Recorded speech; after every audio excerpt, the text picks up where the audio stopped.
ที่มางานวิวาของเฮาวันนี้ ขอต้อนรับด้วยความยินดี สุภาพสตรี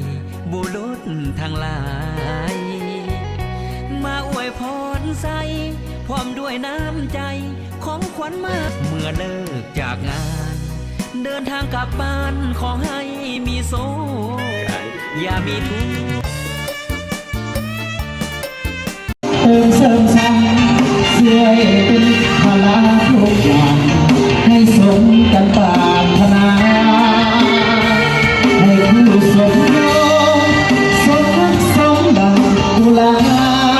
พ่อแม่เสี่ยวเมืองทั่วหน้าอดใส่จงขอหักให้ยืนยาวมัน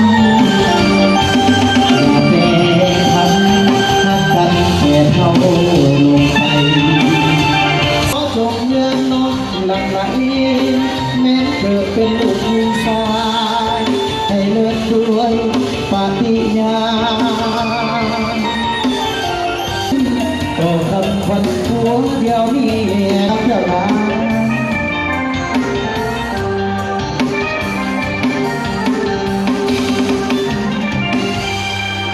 เพื่อให้กับทุกท่านสุขกันในสำราญขอให้พวกท่านโอ้สงโอ้ใจนักเมื่อหามีปัญหาสาวหัวใจนั้นงามดีเพื่อนคนละ